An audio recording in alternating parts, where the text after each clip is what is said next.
that you've all seen is 3D printing. I don't know if you remember a few years ago. It's like, oh, we all gonna have a 3D printer home, and if you lose your key, you print them, and then we're gonna print food, we're gonna do this and that, and then look, where is 3D printing today? Well, back to where it should be, in manufacturing. Well, VR is taking a same turn, where is it back to? Well, yes, it's a consumer play, but then where it really creates value right now is in the industry. So initially, I'll show you about the technology, why I think it matters, and then I'll move into very concrete examples, and then I hope I can leave enough time for question and answer, if there are any. So I have many hats. One of them is I work for a virtual reality center called Raven in Zaventem, where we bring companies to discover virtual reality in team building. But let's look, I always like to start with a look at what reality is. Well, reality is an image that our brains forms based on external inputs. And how we process the external inputs is by using our senses. So we use our hearing, we use our smell, we use our sight to sort of bring things together and then form an image in the brain. Now imagine that you can invent a technology that is able to recreate those sensory inputs so well that the brain is tricked into believing that there is a new reality. And that's what virtual reality is. It's a computer simulated environment that can simulate physical presence in places in the real world or in the imagining world. And that's quite powerful. Imagine if you can recreate any types of reality and put your brain in the mindset that what you're seeing, what you're feeling, what you're doing is real. Think about the potential. Now, who knows what that image is? Does any of you know what the image is? Yeah. This is the first moving image. It's actually the second, but it's universally known as the first movie that the Lumière brothers have showed in public. And there's a story attached to it. Do you know what the story is?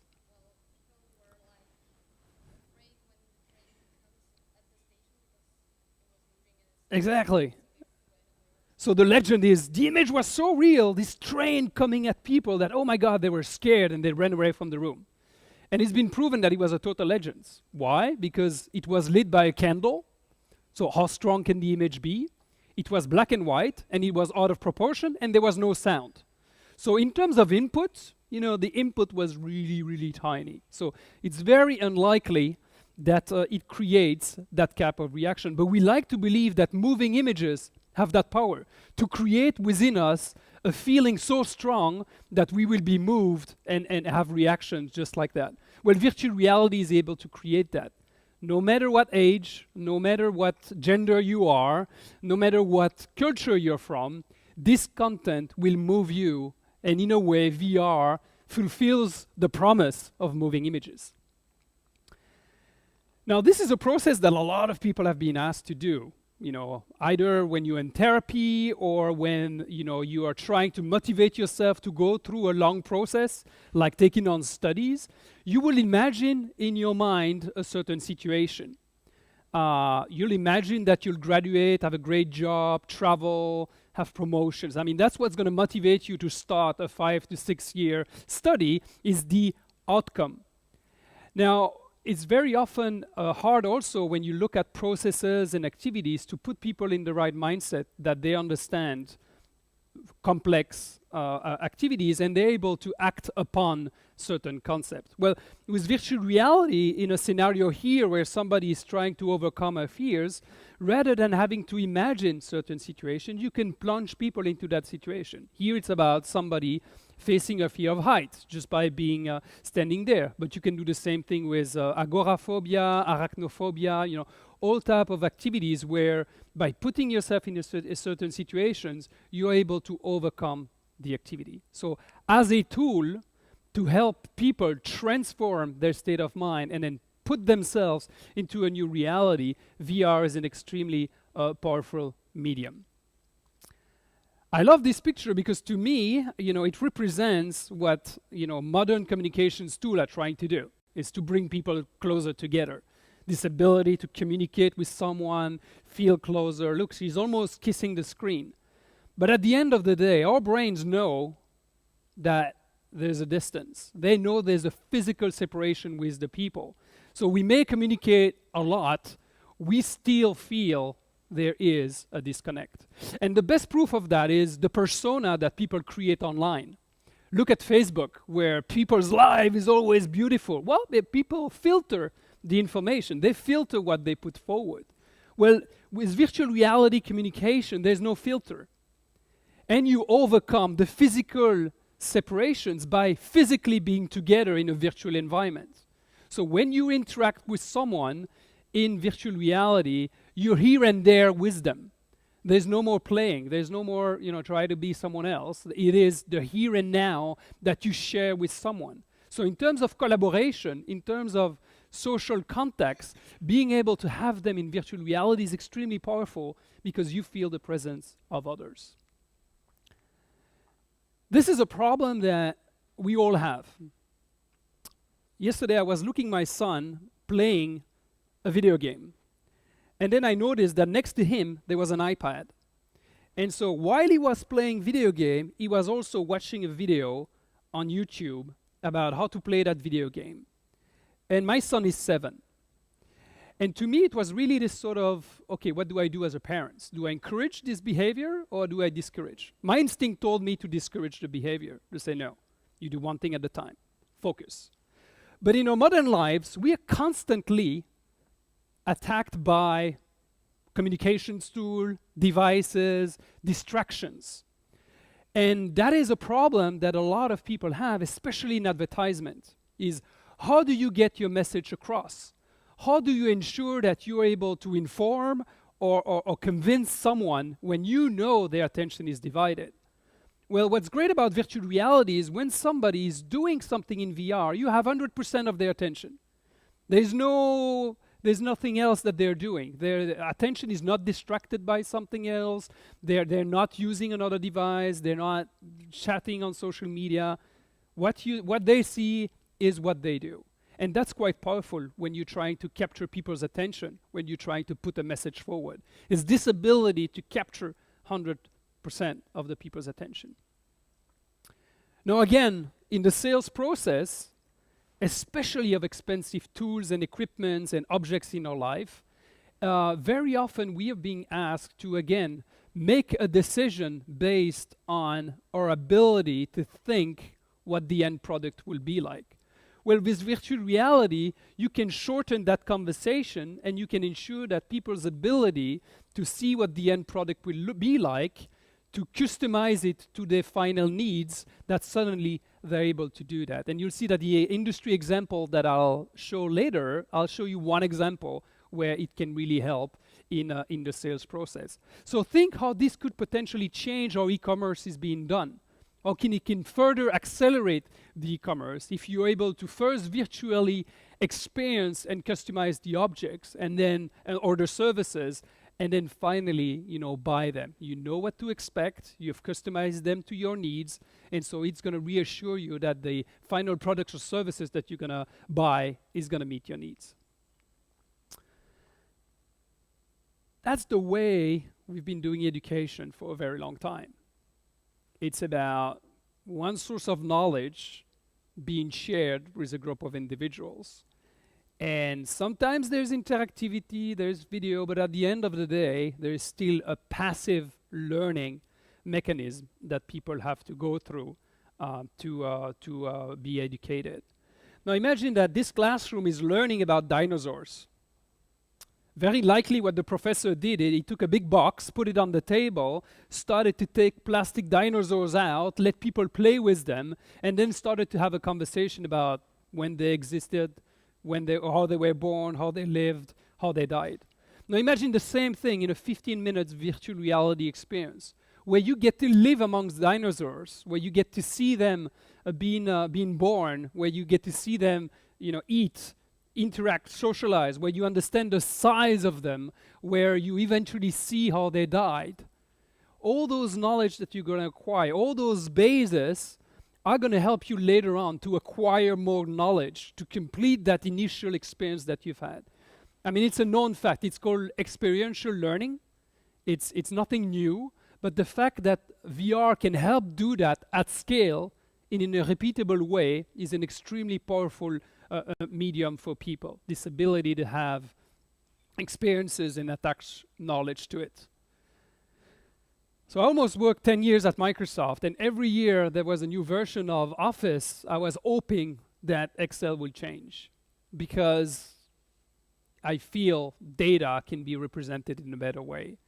And it's always been the same paradigm. You know, you're representing 3D information into a 2D screens. Now, how do you do that? Now, as humans, we have the power, we have it within us to process 3D information. Think about the hunter hunting in the jungle. He is processing 3D information to identify, you know, the animals and his preys. Yet, when we process information with modern tools, we only look at a 2D interface. Now, virtual reality offers this opportunity to sort of change how we process and interact with information by making that information 3D, by having us being able to interact with that information and develop new ability to process the information. And that is quite unique. And then finally, we all know that there are a finite amount of resource on Earth. And that's a problem. We all know that when people travel, you know, they create pollution. We all know that there's two resources that on top of natural resources are limited. One is time, and the other one is money. So we all face with the same problem. We have a limited amount of time, and we have limited amount of money. Yet, if you have the taste to experience things in your life, if you have the taste to push your boundaries and then experience new things, well, you're limited by those factors. What's great about virtual reality is if you have a dream or if you have the taste for something, it can help democratize the experiences for people, saving time, saving money, and eventually, you know, saving the environment. That's why specifically now in China, virtual reality is booming, because this sort of middle population that is finally has the means to travel and have leisures, and there's a finite amount of leisures they can do. So VR comes in and say, hey guys, you know, why don't you use this as a way to entertain yourself? Why don't you use this as a way to experience this? And this is a Swiss experience that allow people to experience, you know, flight. And it's extremely liberating and it's extremely nice to do. So you go from the vision, from the taste to the actual activity. Now, the technology is nothing new, and I'll talk about augmented reality just after this slide, but it's important to see that this is a natural shift in technology. You know, Bill Gates started with the vision of one computer on every desk in every home. That was his vision. At the time where computers were big, expensive, bulky, his vision was, no, we're going to democratize this. And then came the internet, which allow all those computers that were indeed almost on every desk and in every home to be connected and talk to one another. And then those computers got smaller and smaller, and they took away the need to be directly connected to a wire to go mobile. And that brought the mobile phone industry as we know it. Now here, with VR, AR, and MR, it's this next trend where the device, you forget about the device. So the device is no longer what matters. What matters is the content. What matters is the experience. So as you see, this is a natural shift. And with every shift, a new amount of players have come together and have risen up to the task. And so that's why it's considered as this. Now, I said I was going to explain the difference between VR, AR, MR. You know, it's a lot of term. XR, you'll hear also. But this is an interesting way to present the difference, because ultimately it's not going to matter, but today it still matters. So VR, this is a fake duck in a fake environment. So everything you see is reproduced. In augmented reality, the background is real. This is your immediate reality, but then you overlay an object that has a physical anchor in space, but that object is not aware of the environment. The only way and the only technology where the object is aware of its environment is in mixed reality, where whatever computing device I'm using is aware that, hey, there's a table here. So if I make an object appear and that is geographically behind the table, I need to make sure that I display the image in a way that I respect the table and I put the objects. That requires a lot of computing, because whatever device you're wearing has to be environmentally aware. It has to know that there's a table there, and not just make an object appear out of thin air.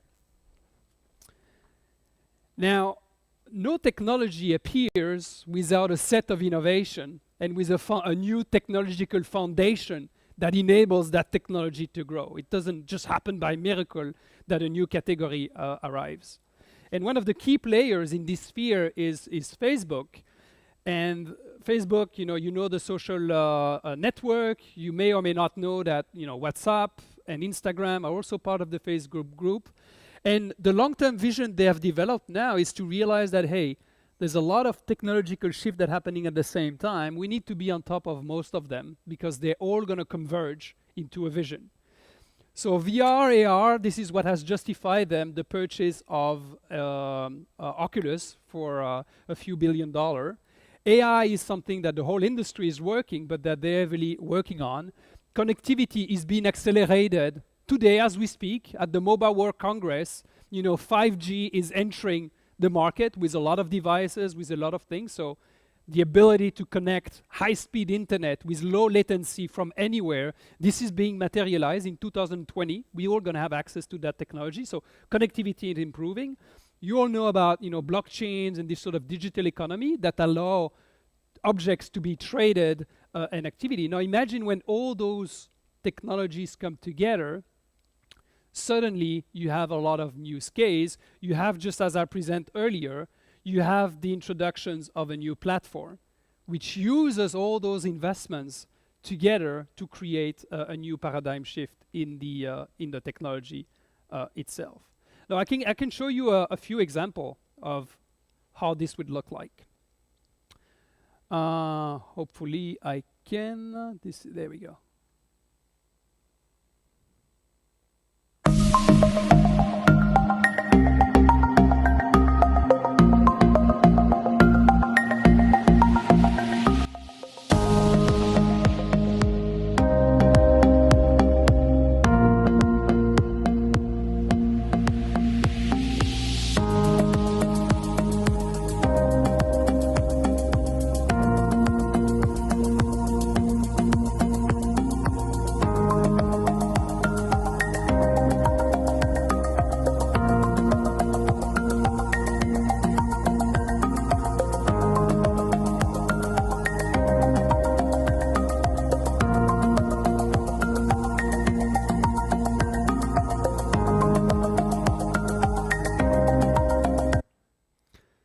So why is this example interesting? Well, you all know that that autonomous car is coming. People will have a lot of time freed up for them. So suddenly they're going to find themselves in a car that is moving from place A to place B. What are they going to do with their time? We all know that if you look at a computer and you start typing on a computer while the road is moving, you're going to get sick. Now, how do you maintain people's productivity while they're in a car that's a moving vehicle? Well, if you consider that a autonomous car is basically a GPU on wheel, a graphic processing unit on wheels, meaning a computer that has the ability to show 3D images and process 3D images, all you do is you plug in a headset to it, and then you use the intelligence that it sits within the car about the road condition and what's coming ahead to dynamically impact the image of the person seeing. See, everything so converged together. And so that allows you to do anything in a moving vehicle without feeling sick. You could write emails, you could entertain yourself, you could do all those things. So a new technology shift, a new paradigm, multiple applications, multiple technologies coming together. This is another interesting concept. It's old, it's already 2 years old, but I think it demonstrates well how by working cross platforms and cross devices, you can create, great collaborations from remote teams and remote people. Penny walks in on location. She has to set up the space for a product unveil for a group of clients. Enter Microsoft HoloLens, the world's first untethered holographic computer. The device maps the room in order to construct a digital map of the space. allowing Penny to fill the room with holograms. What you see here is next-generation hand tracking. Penny moves the holograms throughout the room in real time and space. The boxes react using physics-based simulations, just like they would in the real physical world. Sorry, Penny. This may be a bad time, but the client is on an earlier flight. We're so not ready. Should we start to panic?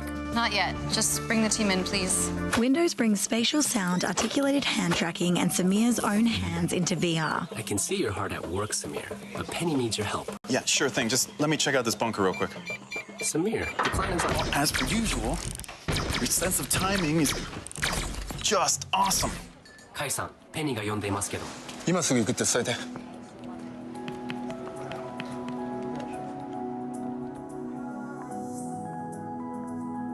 Kai joins the conversation as a hologram. Samir also appears as a 3D avatar, which he scanned himself using his phone. Cute. I try. So, how's it coming? It's not. This is the flagship store. It's gotta be unforgettable. Yeah, not exactly blowing my hair back. Yeah, the space is driving me nuts. All right, how about a change of scenery? Welcome to Think Club. Imagine the web of the future, where you can draw inspiration from the cloud in 3 dimensions and all around you. I'll skip it because I guess you got the point. Is right there what you saw is mobile connectivity, artificial intelligence, multiple devices, VR, AR, it didn't matter. People are able to collaborate and work together. And then people that transcend physical separations by working together. 2 years ago, it was science fiction because the HoloLens, the device that she was wearing, was not able to do most of the things that were said. The next generation end control, it didn't exist. It was just pinching. The environmental awareness of the device, that wasn't true. There was no real environmental awareness. It was just a scanning of anchor points. And then yesterday, Microsoft introduced this.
Now, again, not very concrete, very inspirational. The big difference there is between 2 years ago and today is that the device itself is really able to do all this. I mean, the early reviews are just fantastic. Microsoft is only working with industry. This is an industry device. It's not trying to be anything else than a tool for workers to empower themselves on the workplace. And so, again, it's technology converging together. What's unique about the HoloLens and what was announced is now connected to the cloud. That means what happens is the device is scanning the environment, and all the information used to scan the environment is then uploaded in the cloud, and so the processing is happening there. So the environmental awareness that the device has is very clear.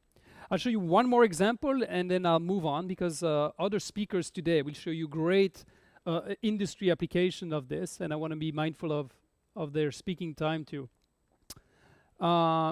But one area that VR has been very concretely used and with great impact is education. And Do you know how many employees Walmart has? Anybody wants to guess? Walmart, how many employees? 2 million. In North America, they have 1.3 million employees. Now, how many training centers do you think they have? They have 297 training centers, and they have 3,500 stores. So 3,500 stores, 297 training centers, and then 1.3 million employees to train. Now, how do you do that? It's just impossible. So what they did until now is they only trained the middle managers and anything above. And they hope that the middle managers will go back to the field, go back to their work, and work with the majority of the workers on, implementing company values, company activities. So huge task ahead, which from a quality control, from a user experience at the end of the line going to a Walmart, experiences were extremely different, because depending on how proactive and how good the middle managers were to share the information with people, that's when impacted. So naturally, they've been looking at a solution to overcome that problem.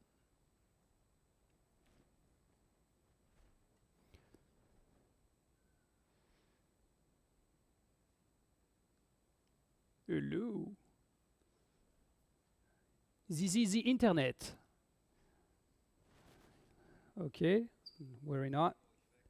This is the demo effect, of course. I'll try to overcome the demo effect by just shifting to... let me try again. Maybe it works now. There we go.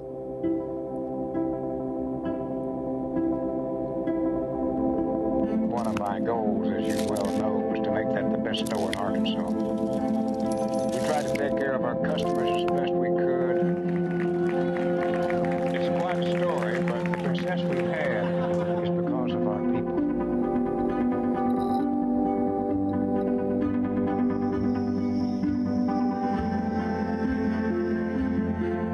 It's your VR headset. You're just gonna place that on. Let's hold your remote there. Welcome to Walmart training. For customers. Wow. It's amazing. Click each marker to learn about the different types of orders. It's very detailed. It feels like I'm standing in front of the tower. I think I could touch that. I'm in the front of the I see store. an associate right here on the side. He wants me to scan a I package. just dispensed an order. Hearing about it versus, seeing it and doing it is totally different. This is like hands-on training. This kind of training that helps with making it faster, because once you hit the floor with this, you know what you're doing. It makes people want to learn more. Hands-on training is important for customer service, which is everything. This enhancement would unify the company. Take a look at that orange tower in front of you. It can hold 297 packages.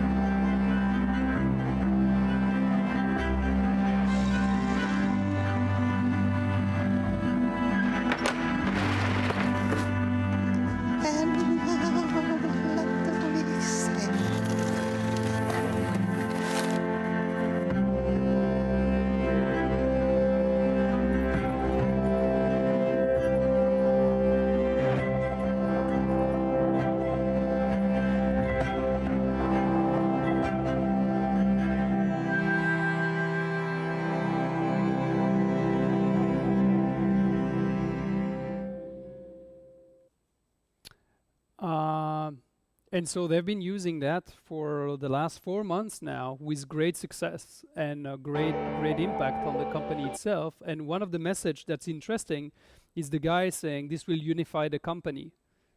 Suddenly 1.3 million people will have had the exact same training, the exact same knowledge, the exact same values, because they would have lived through a similar training, a similar experience. I have a few more slides and then I'm going to be done, but one interesting slide is the hype cycle. I talked about 3D printing, I talked about the initial enthusiasm that VR and AR had, and just like any technology, they go through phases, which is the initial, oh my God, it's amazing, it's going to revolutionize everything we live, invest. And then once the investment has been done, is, oh, wow, it takes a long time, it's not that good, the devices are expensive, oh, it's bulky, it's this and this. And So you have this sort of disappointment that happens.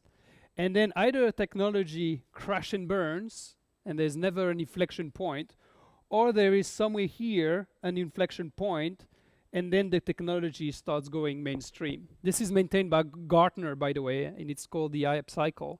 This was last year, and you can see that VR is slowly going up, and you can see that augmented reality is still in this downward slope. Well, this year they have taken out VR, saying, okay, now the technology is mature. It hasn't died. It's going mainstream. Augmented reality, it's still there. And so yesterday's announcement of the HoloLens 2, from my analysis, will put next year, augmented reality, beyond this curve, and then a little bit where VR was before, because suddenly it's going to be a very mature technology. And if we look at the evolution of the telephone and the smartphones, we're really there. This is really the prehistory, the beginning of this new area of computing. So there's still a lot of innovations to come. There's still a lot of devices to come. But just like the early mobile phone, there's value in those devices for investments to keep on coming. And then if you look at the forecast for the shipments of the amount of devices, this is much more a low key, if you want, than a few years back, where, I think this one was going to be 2018. The initial projection is that was 2018. And look, this is 2021. So there's 3 years delay between the initial projections and reality. But this is probably going to be what we're going to experience. So you see slow and steady, accelerating, niche applications initially, and then over time, this will become a ubiquitous device. This will become a device we all know. This is just a slice of the amount of players in that field, in both of them. And this is Belgium alone as a small ecosystem. And so you can see that it's growing, it's accelerating, there are companies investing, there's a lot of applications, and this is going to be going forwards. And so we are not behind. What happens is that we in Belgium and in Brussels, we don't have a big culture of video games. And in order for you to do virtual reality, you have to be able to deal with 3D objects and animations. And so there needs to be real investment now in that sphere in order for the expertise to accelerate and for the content to accelerate. And ultimately, technology and form factor will continue to develop. This is a projections, an image that Qualcomm has formed as to how could a device look like in a few years. Well, something as simple as a pair of glass that's both connected, both able to do VR and AR, both able to scan the environment and give people a seamless experience, being able to interact with reality in a seamless way. That was my presentation. Thank you for your attention.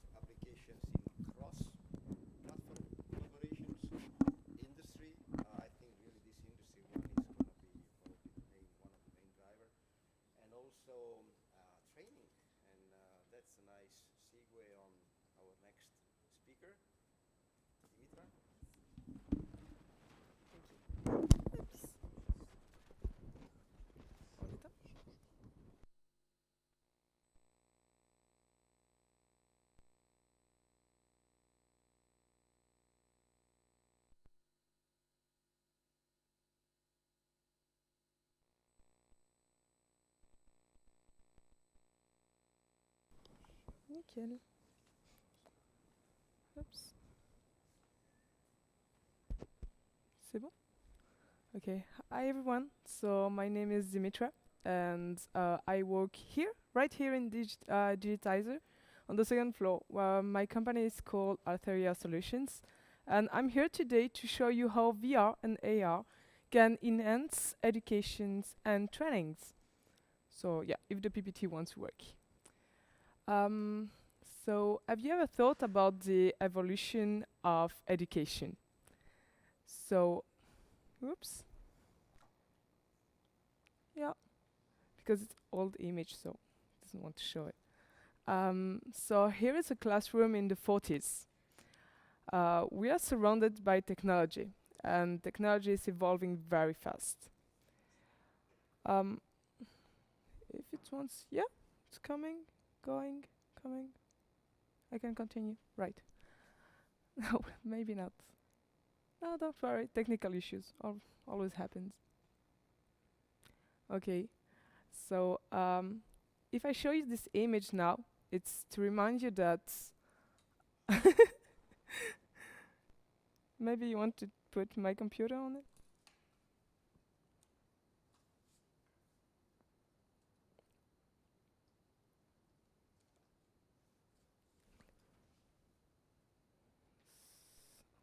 Coming soon.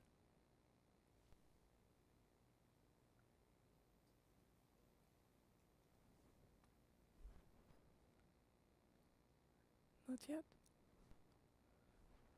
It's coming. I'm sure it's coming.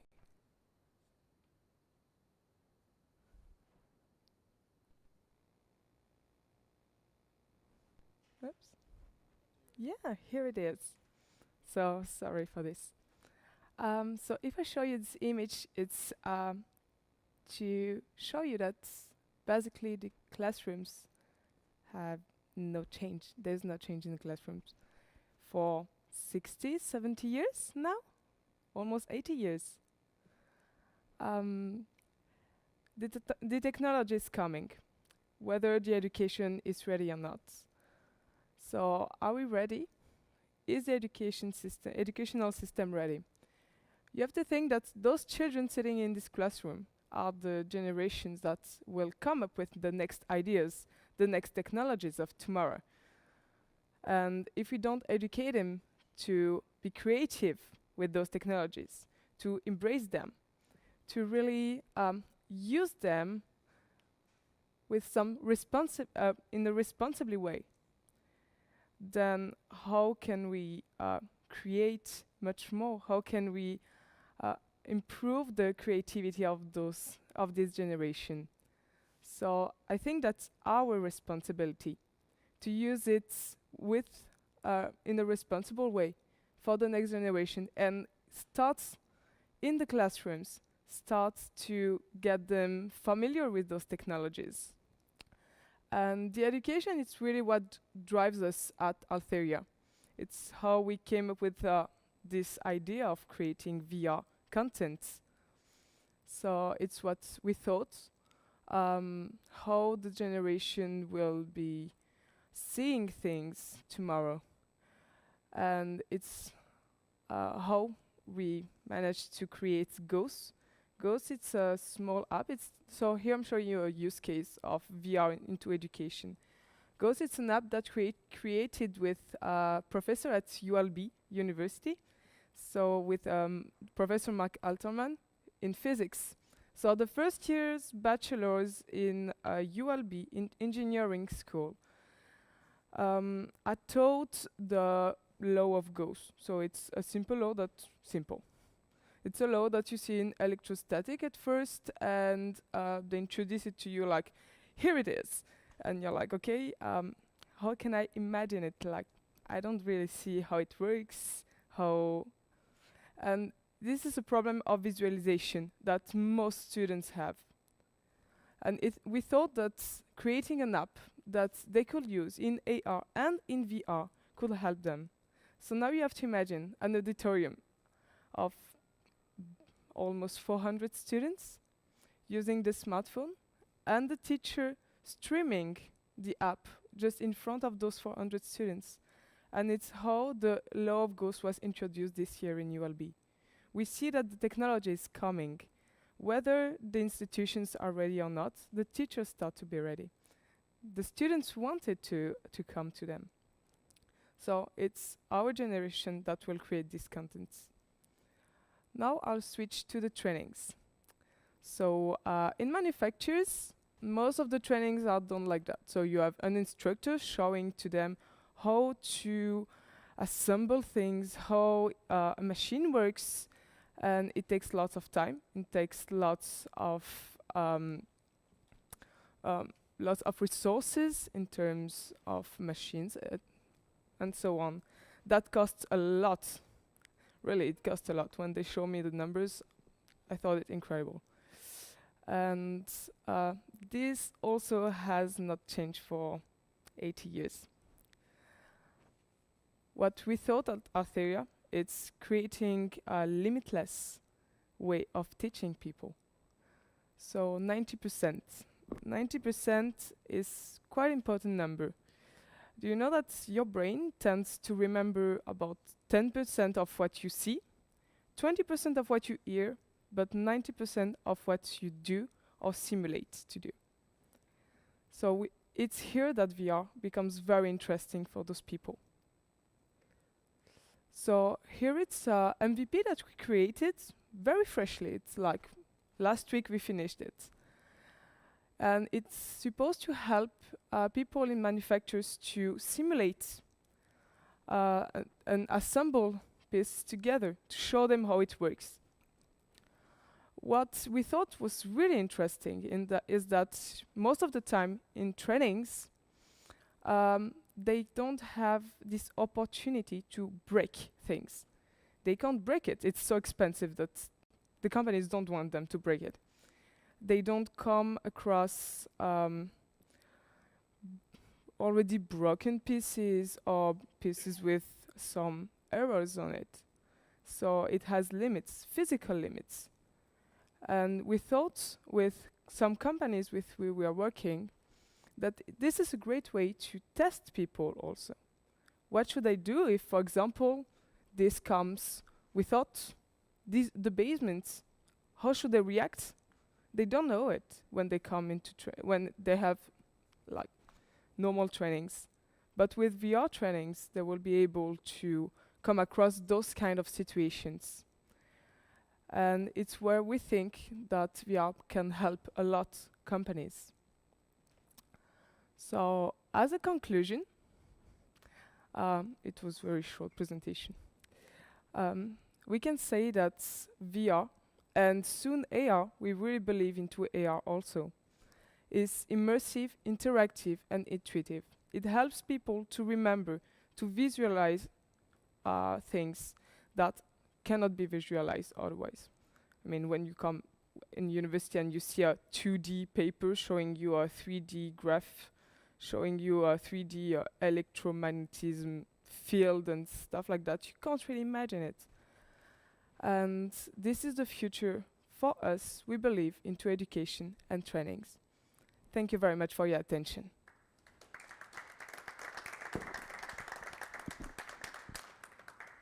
Short, effective, and to the point. Exactly. Thank you very much. Any questions so far?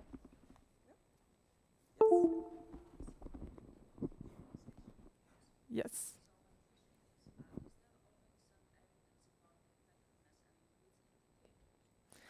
Yeah. Yeah. So if you compare already like the percent of students that can visualize or not, you already see that, for example, in engineering school in ULB, only 25% of the students will go to the second year. Because not of a lack of work, okay, there are some that won't work, we know it.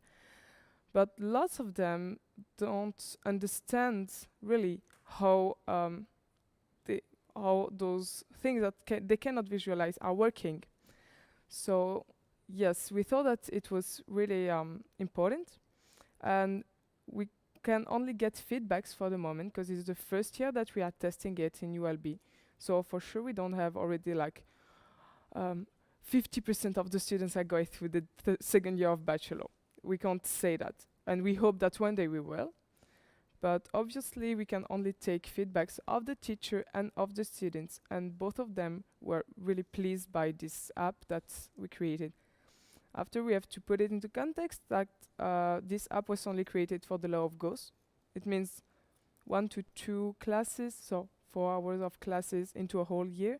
So we can't say that those 4 hours were really impactful for their results.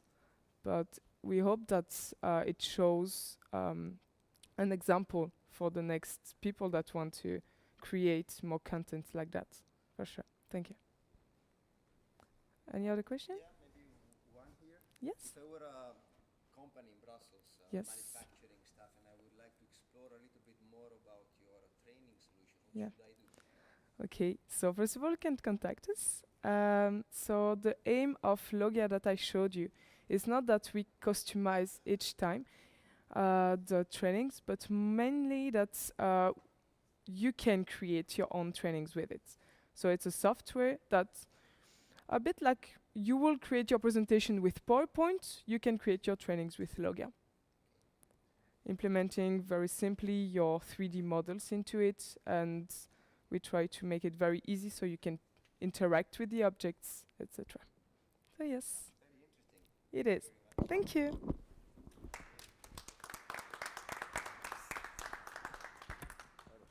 Let's keep it with Dmitry Birne, managing partner and co-founder at OneBosai, and you are giving us a talk on how to become competitive on the market within 2 years using VR and AR.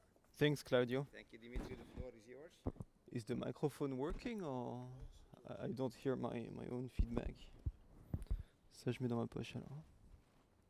Super.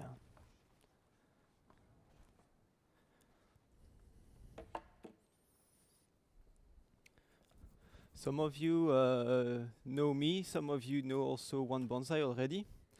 So, what is One Bonsai? We are a company that makes serious applications of virtual reality, augmented reality, and artificial intelligence. So we don't make any games, we only focus on corporate and B2B applications of VR. So we are busy in a wide variety of sectors. We work for manufacturing, for security, for retail, for sport, for healthcare, and so on. So if you look at some of our clients, you find some of them in, again, like in retail, some of them in media groups, security, banking, a lot of manufacturing, and so on. So we exist, we've been there for about 5 years. It's been 3 years that we do VR and AR and AI at full steam, and so we've been super lucky to work with all these clients so far. So here my talk is about why every company needs an AR and VR strategy. So amongst yourselves, who believes that he is not concerned by VR or AR at that time? Like, are any of you actually skeptic of the things, maybe thinking VR, AR, I understand what it is, but it's maybe not for me, it's like maybe for the other companies, or maybe it's going to be only indirectly to me? Does anybody think that? I'm old enough, senior enough to be a little bit skeptical about these new things. Okay. But so what would be your number one objection? Like, what's the problem so far that makes you skeptic? The cumbersome use of these big goggles that I need to wear. Yeah, it's to enter the VR world. Basically, it's sort of a barrier. Either you're outside or inside, and you have to pass through this big thing. yeah, I understand. Yeah, I sometimes had clients who told me that they didn't want to try any VR because it would like put their hair off.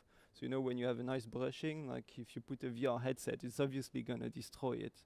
So that I've heard a bit. Yeah, maybe any others like objections or things that make you believe that it's not for you? You're thinking hard. I know you have. Still thinking. So, where I'm going here is that what we've seen so far is that the cost of not doing virtual reality and augmented reality for companies is so far always higher of doing it. So, as Juan said in his own presentations, we have two limited resources. We have like time and money. And so VR and AR helps saving like time and money. And so it's difficult to find statistics on this thing because most companies do not measure and do not compute their return on investments. But the ones who do and actually implement VR and AR have tremendous return on investments. And they rarely actually publish them because they want to keep this information as a competitive advantage. João showed an example with Walmart. Why did Walmart buy 17,000 Oculus Go headsets, and why did they pay the amount that they paid to actually get the training developed? It's because it saves them a lot of money. And the companies that we see that are actually implementing VR and AR tend to be the companies who have a reputation of excellence and cost efficiency. So these are the companies that we see jumping ship in these technologies. So VR and AR are not the future. This is something that I always insist on. Like people always comment, yes, VR and AR is going to make a difference tomorrow or next year or by 2020. Actually not. Like VR and AR is the present. The name of this meetup is what can VR do for your company now? So it's actually something as of today. And so you have a lot of companies that actually adopt it and a lot of companies who are actually making extremely effective use of VR. So I'm going to go through a few examples of applications that One Bonsai has done or other companies has done that actually show how VR and AR and AI are actually improving your company for the better and why your company has to have a strategy. We use this framework to prioritize which are the applications for which VR and AR are extremely useful. We say that for everything that is either big, expensive, or dangerous, then VR and AR can help. If you remember these three keywords, big, expensive, and dangerous, the examples that will follow will be more clear. So one of the very first projects that we have done when we started was a crane simulator.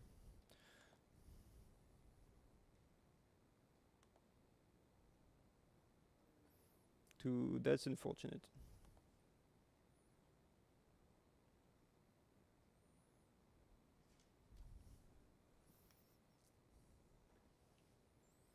I have a video that's supposed to play, but that's okay. So it's okay. So it's a crane simulator that so as the video is not playing, I'm just gonna explain it in words. So it's a crane simulator that we have done for Belgian clients. The Belgian client is ArcelorMittal in Ghent. So they have cranes that can be on which, as of today, people actually train directly on the machine. So if tomorrow you would start as a crane driver, you would be put directly in a crane with some kind of a godfather that would sit in the crane with you in the cabin. So that takes a lot of time to actually do because you need 2 people for about 60 hours in the crane. You need an extremely dangerous because you have a functioning crane, so that's actually on the field, that is operating, and the person that's operating it, it's his first day. So he actually never drove a crane ever before. So that's the reason why when you actually see a crane working, never go near it, never go under it, because there is a solid chance that it's the first day of the person actually using it. So be extremely wary of these things. So what we did for them is a virtual reality-based crane simulation. So having their own crane drivers being able to train in a low-cost virtual reality simulations allows the crane drivers to become comfortable with the crane handling and become actually more effective before even being able to go before actually going on the real thing. And in Belgium, from a legal standpoint, simulation hours count as real training hours. So it's actually also recognized by the state as being a good form of training for these people. If you have questions on the actual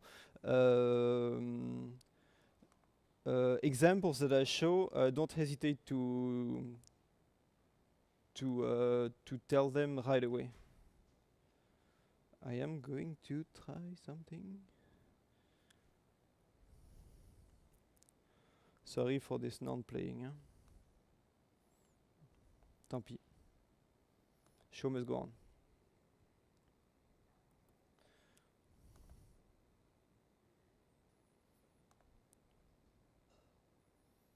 Show must go on. So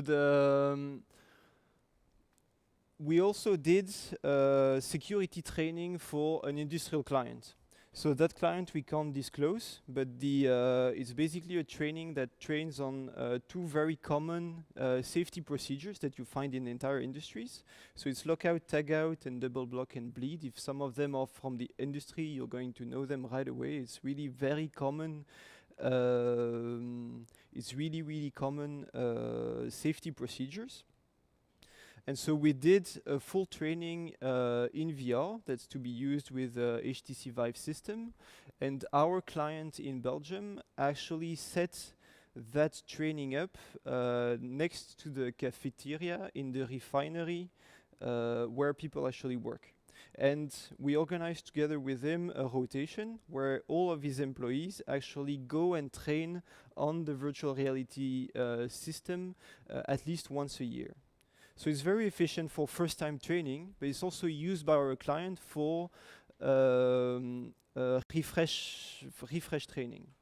And this is extremely important to him because these two safety procedures are the number one reason of casualties in his companies. So that's like, if you count the number of deaths that he had on the field, they are all linked to misapplications of these safety trainings. So having the people being able to refresh on these safety trainings is extremely important for him. And so that return on investment we will measure by seeing how much incident reduction that actually creates.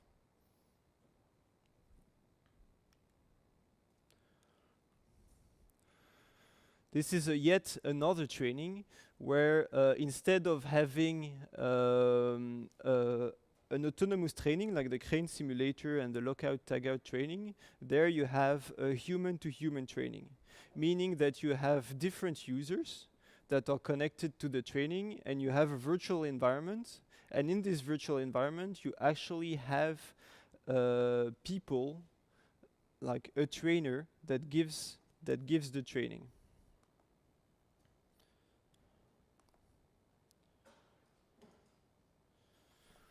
So you actually have a trainer, like that person that's explaining what to do and how to do it, and is actually explaining to a group of people directly in VR.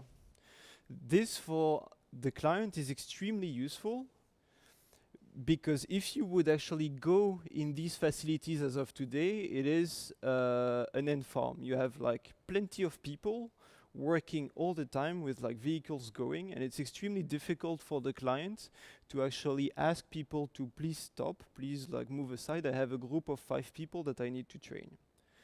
So the difference between this use case and the one before is that this one is not autonomous. It's not a headset that you put on and an artificial intelligence that make you go through the training.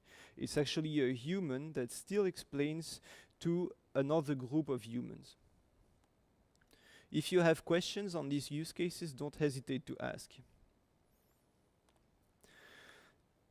These examples, we show a lot of training here, and Altiria, Dimitra before me actually showed also a lot of trainings. Why is this important?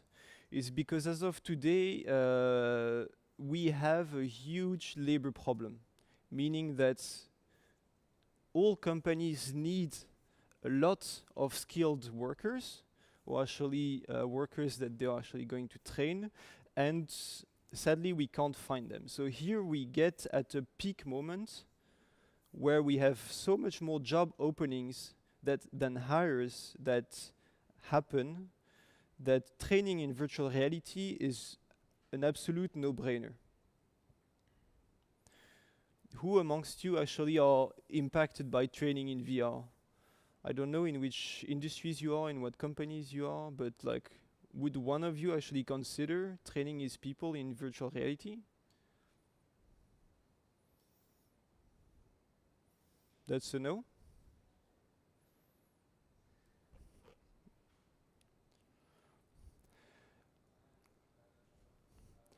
VR is used a lot to increase sales revenue and customer experience. So this is something that Joan already talked about. I'm gonna skip a few of the use cases. One very successful use case is the car configurators. So now you see them everywhere. You see them online, you see them in shops. So their VR has completely transformed the retail of cars. Before, if you would have gone to the BMW store, you would have seen about a store with 8 fully geared cars, and that would have been it. If you go today, you have one car, and you have a series of very large tactile screens that people can actually use to configure their own cars.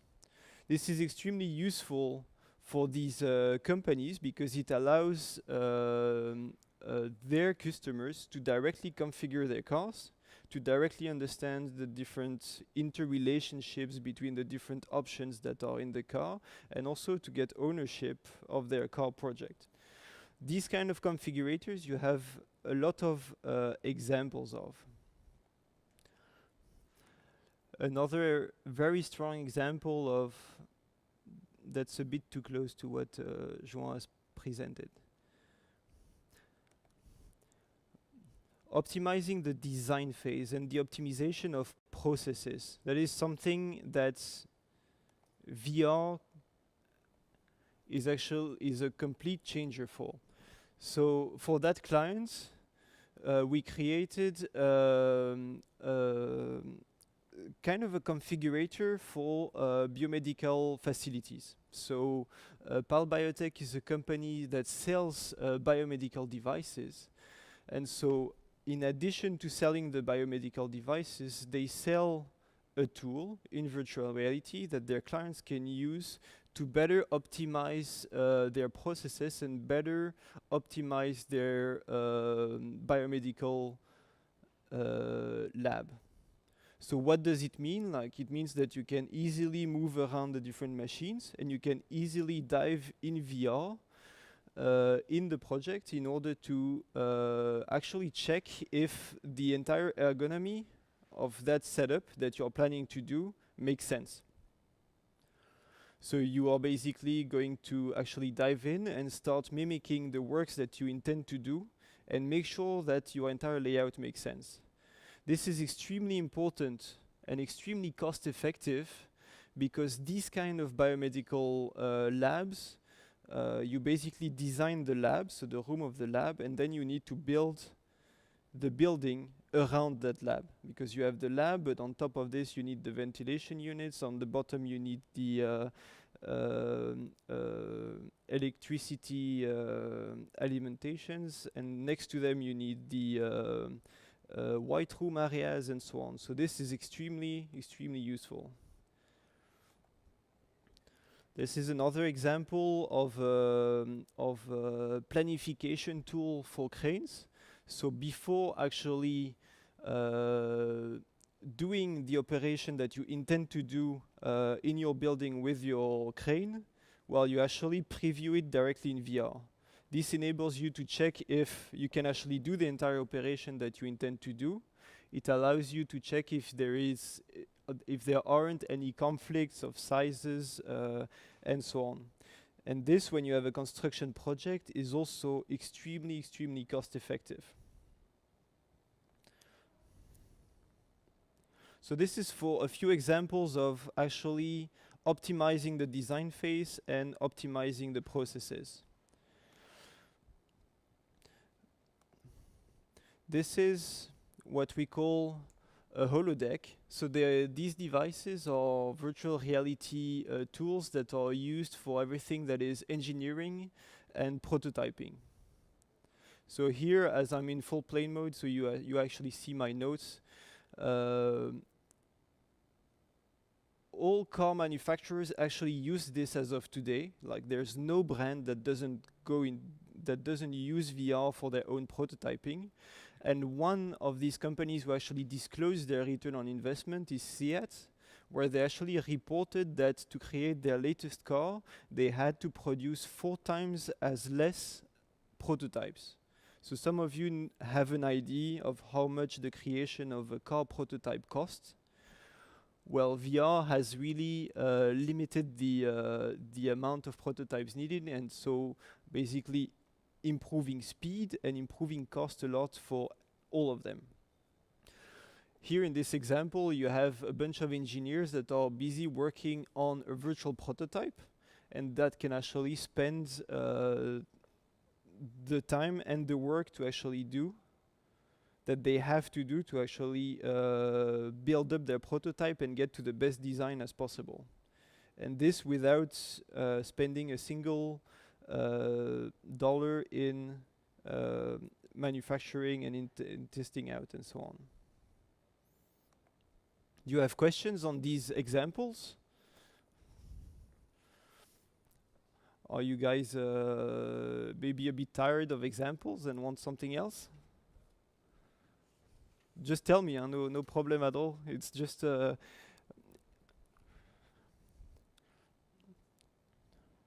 better servicing. So this is also something huge concerning augmented reality.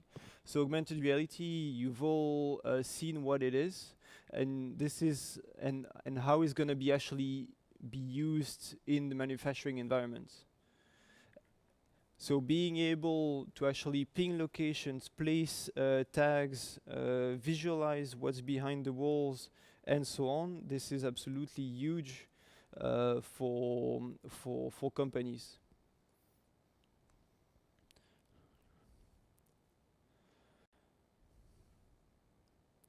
I'm going to skip ahead a bit. So who's investing the most in all these companies? So you've seen it at the beginning of the slide. We are busy with so much different sectors, and when you actually look at the numbers of how much have people spent in 2018, well, basically all industries. Automotive, the number one. Why? Because they actually benefit so much from virtual reality prototyping and enhanced sales and marketing tools that for them it's really a no-brainer. Financial services, energy, the industrial products, the hospitality and leisure, all sectors are actually investing heavily. So what are they investing in? Well, you've seen at least one example today of each of these applications. So service, manufacturing, better sales and marketing, doing design, a lot of training, and so on. And so why do they actually do this? Well, they do it to actually reduce costs and enhance productivity.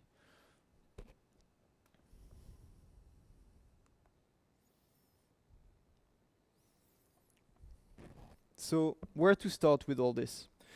When we approach clients, they are often confused with, okay, it's great. We see a lot of examples in different industries, but in my own industry, I don't directly see a use case. I'm a bit lost in all the possibilities that we have. And so the question falls on what to start, where to start it, and how to start it. Like, how would we approach such a thing? So the first thing that we can think of is what to prioritize on, because a company has always a lot of activities, a lot of things to do, and the framework that we always use for this is to focus on what is either big, expensive, or dangerous. Examples of expensive is, for example, the car prototyping. Examples of big, well, that was the crane simulators of ArcelorMittal. That's like, and dangerous. Well, this is the example of the safety and security trainings that you have seen. So for any applications that fall into one or more of these three buckets, then there's a fair chance that virtual reality and augmented reality is going to have a tremendous impact. And when we have identified, okay, this is something for which VR can help, then we basically go into a first phase of design and thinking on, okay, like this is your topic that you want to assess. So what are we actually going to address in specific, and how are we going to approach it? And this is something where One Bonsai helps and actually accompanies you in full. Do you have questions on everything I've shown, or on something else, or more generic? For either me or maybe one of the other speakers? Yes, Claudio? I have one question. You've been showing a snapshot of your current customers or collaborators you're working with, which is quite diversified. It looks like they're coming from different categories, domains, applications. It's a bit across the board, which is always nice to have.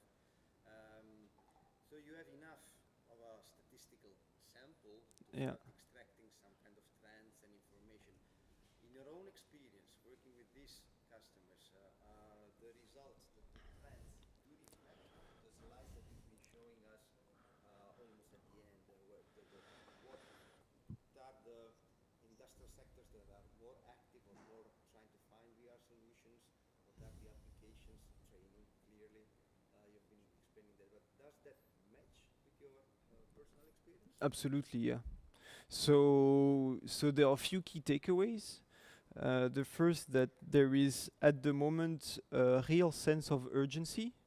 So what I explained at the very beginning, VR is not the future, but it's actually the present. Now this is something that I always feel extremely hard. Like, people are really in a hurry because they realize that they are late to the game. They know that their competitors are busy with it, and so they need to catch up somehow. The second thing is that all sectors are busy. So the reason why we are busy with so many different industries is because, well, we have like requests from all these different industries, so we actually move to help them out. And it's also very interesting for us because we actually can tackle issues in a more wide gallery of services, of industries. And the third thing is, what is it used for? So these things of it is used to for these different strategic objectives. These we really see, like when we do designs with the clients, like this is most often the different strategic goals that we want to meet. And the one that we see the most often as of now is the improved training methods. There are others, but that are sadly much less in Belgium. It's what we talked about at the entrance when I entered here. It's the higher manufacturing quality, so that touches down to actually using VR for the designs. But that's major companies, they don't do it here in Belgium or in Brussels. They do it at their HQ, which is often in the States. However, all the rest we actually have clients on almost.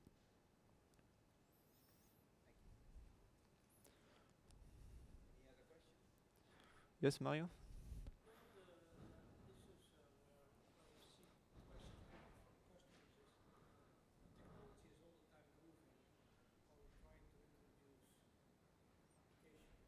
Yeah.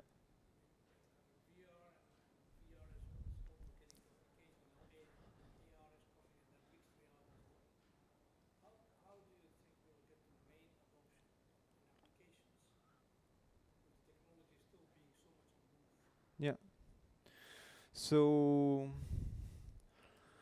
I think the deep meaning behind your question is with like new devices coming every 4 months, coming out every 4 months, how can a company actually settle to one and be happy with one? So that is kind of a psychological milestone that people have to do. We are doing a VR experience to actually train the people. Well, it is being designed and used on Oculus Go.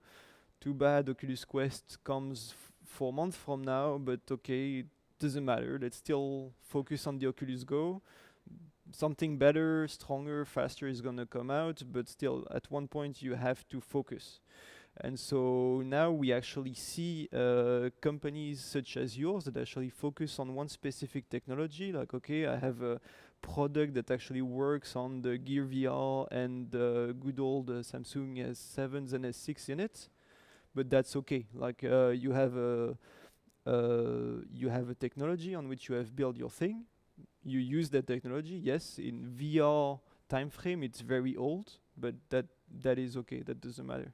And with the clients we work with, that's hard for them because they would like to have their content just migrated to the newest, better, fastest, but they get there.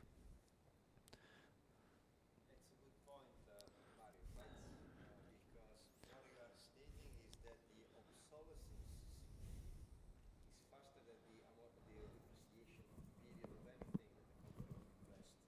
And I think that's the kind of problem you are referring to. So it's also sort of managerial accounting trick that one has to remember when it's laying down 3 or 5 year plan strategy. While we need to pad up that budget line that goes into investing into the core infrastructure, the core equipment, that has to be paid up, and it is always a difficult decision. How do you do that on one side? Just you're focusing on one and go ahead with that? It's per client. So like to that client, we're going to figure out which is the best suited for what he has, what is the business objective, and then we're going to select one and we are going to stick to one. Because when you actually design and develop something for a specific virtual reality or augmented reality headset, you have to take into account a lot of constraints that have to be included from the design phase on. If you actually change the target hardware midway, then you have to also change your design. You also have to change then your development. Doesn't work. Plus, oftentimes from the business sense that is behind it, the return on investment is not going to do a big leap. It's going to be, yes, being able to wave around with an Oculus Quest, for example, that would be nice, but it's not going to change the bottom line of that actual project in the company.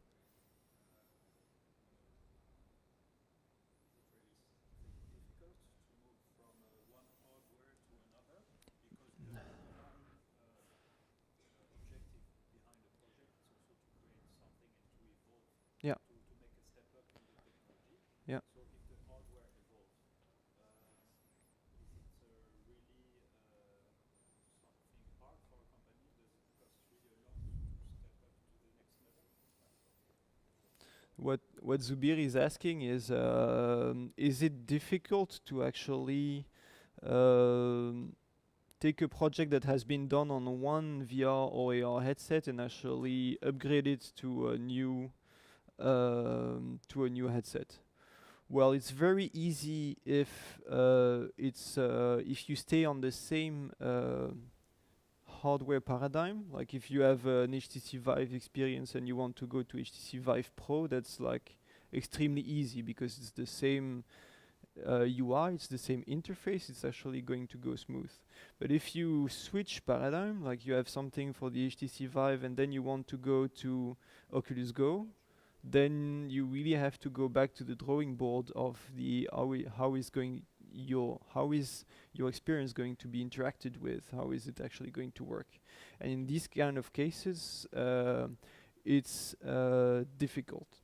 And so with our clients, oftentimes they have that idea of, okay, that new headset is coming out, can we adapt our product to actually fit the new headset? And when we sit down with them on the table for an hour, the conclusion is often, you are better off doing another project entirely designed for the ground up on that new headset than taking your existing project and upgrading it. Like that's most often the conclusion. It's better to do something new than to simply upgrade something and add a little notch of return of investment that's not gonna actually change that much of the game. Yes, Jack?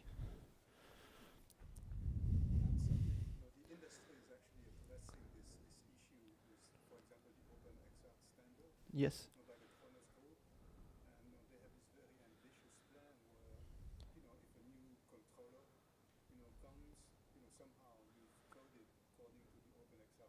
Yeah. Yeah.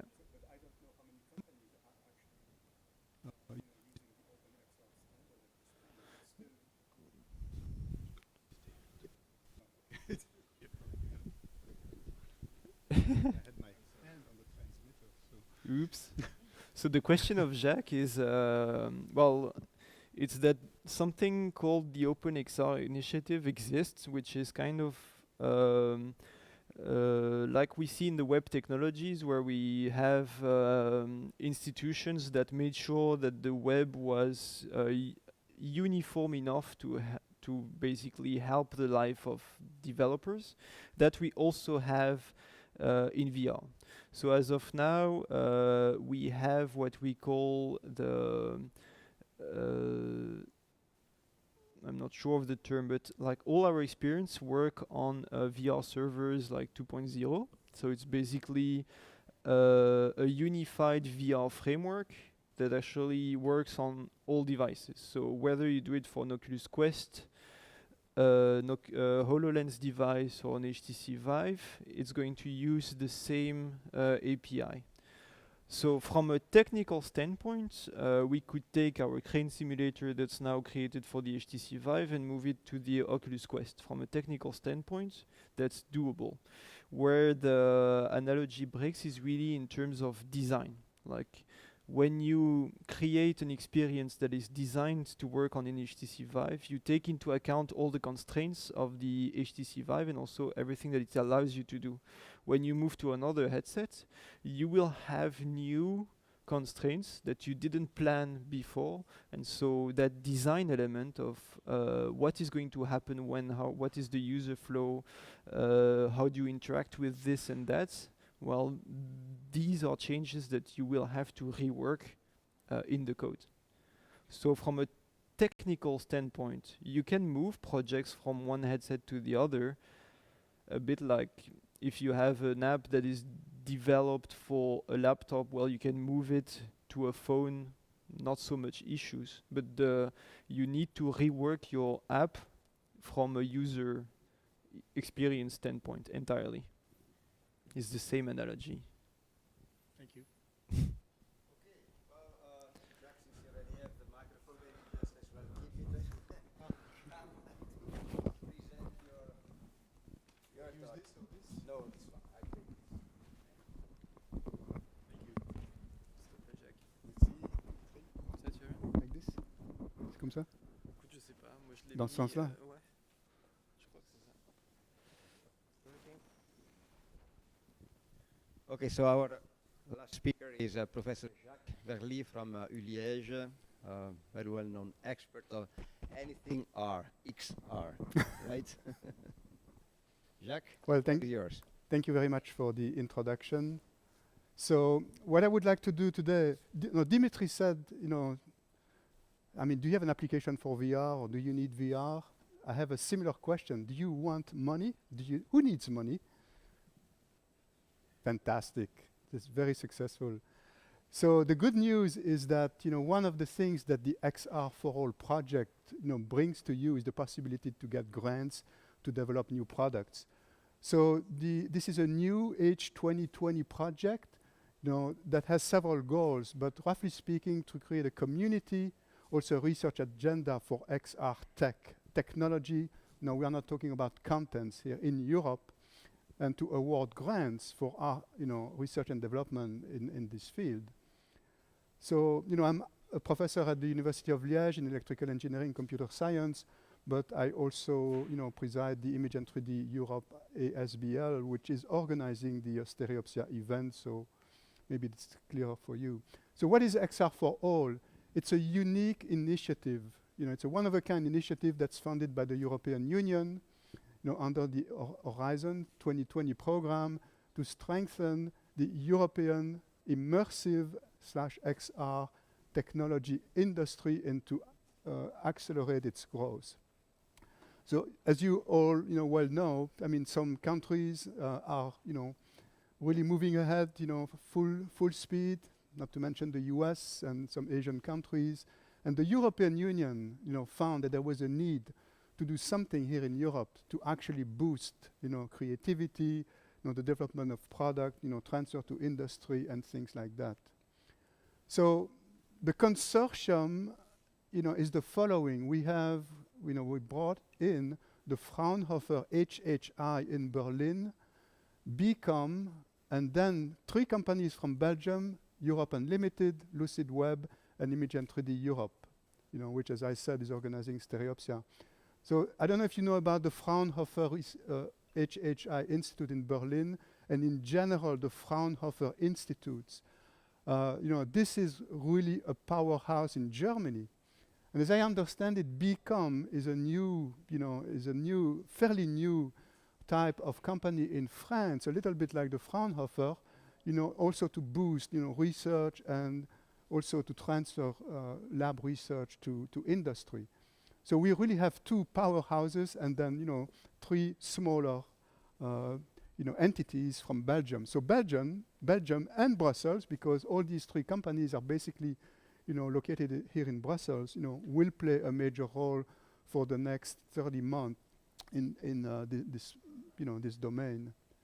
So what are the objectives? We basically have 5 objectives. The first one is to create across Europe a community of XR tech, experts. What we want to do, and when I say we want, we are doing it, we will build an XR tech platform. It's going to be, a place where people will be able to share mostly software, because this is something that you can exchange, fairly easily, but, hardware as well. So we are into hardware, software, but not into the creation of content. This is not like in cinema. So this is not the kind of thing that we want to do. But if you develop new technology for cinema, that's good. Like volumetric imaging, for example, that's a very hot topic. One of the tasks that the European Union has asked us to do is to develop an XR tech research agenda. What does it mean? It's a difficult task, right? I mean, we have to kind of guess what's going to happen in 5 years from now. Where is the XR tech industry going here in Europe? Now, what should really be of interest to you is that we have these grants for innovative products. So what you are going to, to find in a few months, there will be calls for project, and they will be done according to the rules of the European Union, which means very strict and also very heavy, but very, very formal call for projects. And the current thinking, which is not, everything is being, right now developed. The current thinking is that there would be 2 phases. In a first phase, companies would, have to demonstrate, to come up with a concept, and it would have to be selected, and they would basically get 10,000 euros for that. And then, so 50 companies could get, that type of funding if selected. And then the next phase, 25 of these companies would be selected and get 40,000 euros to actually come up with a prototype and to think about the business plan as well. It's just not just creating technology, but a business plan as well. So the plan is that 50 companies will be selected initially. In the end, 25 will go to the end. Now, the way in which the money is going to be awarded is at the beginning, at the end, after some kind of an evaluation by experts. All that has not been decided yet. But this money, we have it in-house. We are talking about 1.5 million euros. So this money is on our accounts, not mine, on the account of the consortium, and it's ready to go. So it's not something that we are expecting to get. It's there today. So we are working, all the procedures now, the websites and things like that. So, I said about, a community of users, a research agenda, grants to create new products, and hopefully reach market. And the last point is about tech transfer and investment to help these new products, to reach market, either products that will have been developed with our grants or, anything else. So we really have this, these 5 objectives for the next 30 months. I should say that the project started on December 1st. We wanted it to start on December 1st so that we could announce it at our Stereopsia event here in Brussels. So what are the tools that we are working on now? We will, one of the goals is to develop this community and to have a directory. It's going to be mostly, people based in Europe or companies that have at least one foot in Europe. Sometimes very difficult to say.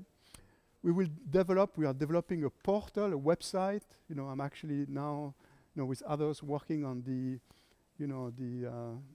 different, pieces of this portal. And we will have a discussion platform. It's going to be an internet forum and or Slack channels. This is an interesting discussion. If you want to give me some feedback, this will be very valuable input.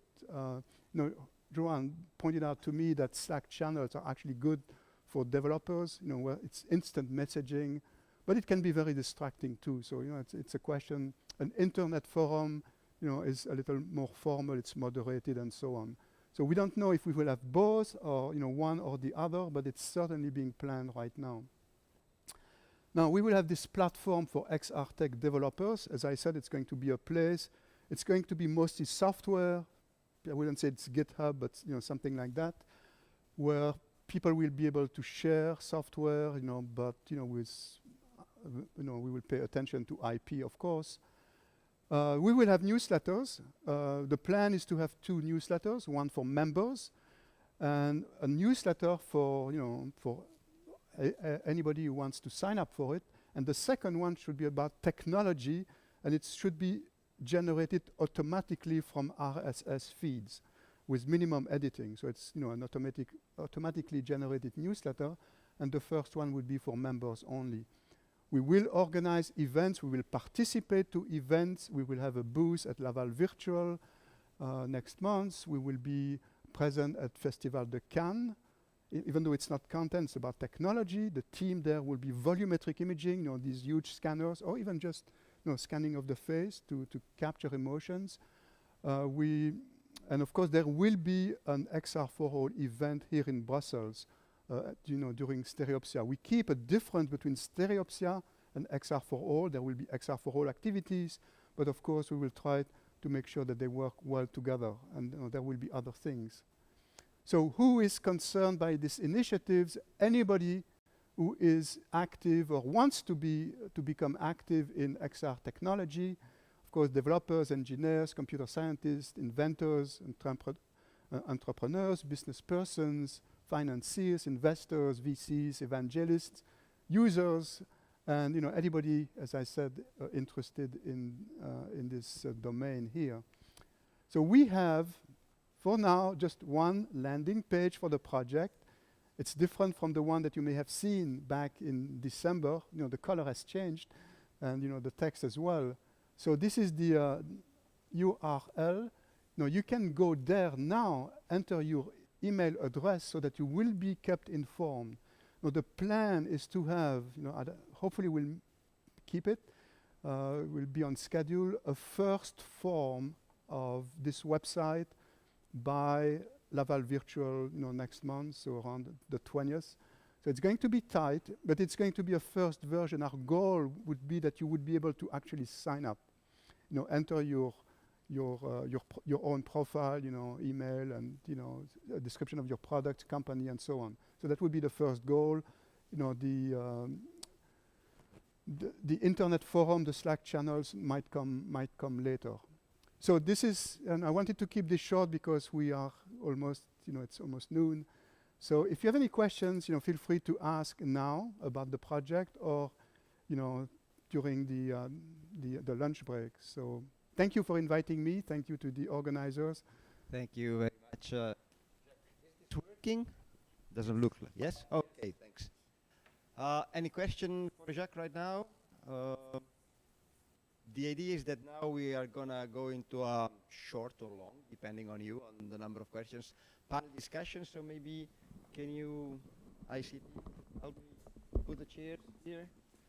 I call Dimitri, one, if you can come here, we are going to have a nice chat. If you would like to come closer, it's going to be more intimate.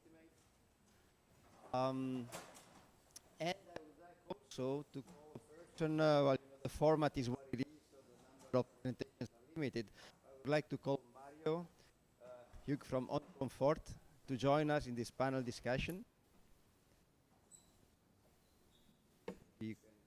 I'm going to stand up. Okay, so since we have already known four speakers, maybe Mario, I can start with you first. You are CEO of Uncomfort, and we have seen applications in training, formation, in industrial training, an overview on where we stand, where we come from, what we're heading to, the academic new exploration view, and there was something that was kind of shown a little bit, but really missing, sort of health application, well-being application, and I understand your company using VR, AR for helping patients relieve stress, anxiety, and pain. So can you just spend a few minutes on to let us know what you do or what you can offer? Indeed, thank you very much, and thank you to have the opportunity to be present here in the panel. We have been building an application for using VR in clinical practice for doing what we call digital sedation.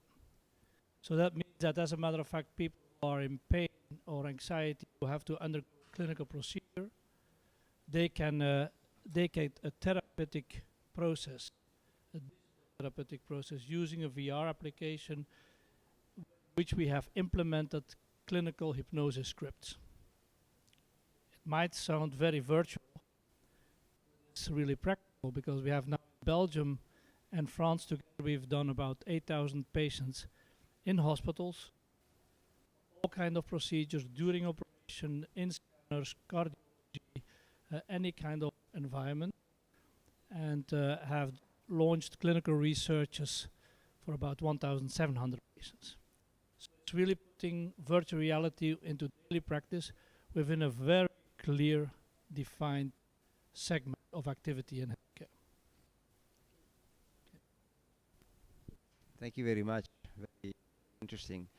I have a question for you all, since you are all in touch with customers who are trying to make use of value VR, AR, application. I want to do the following. How is perceived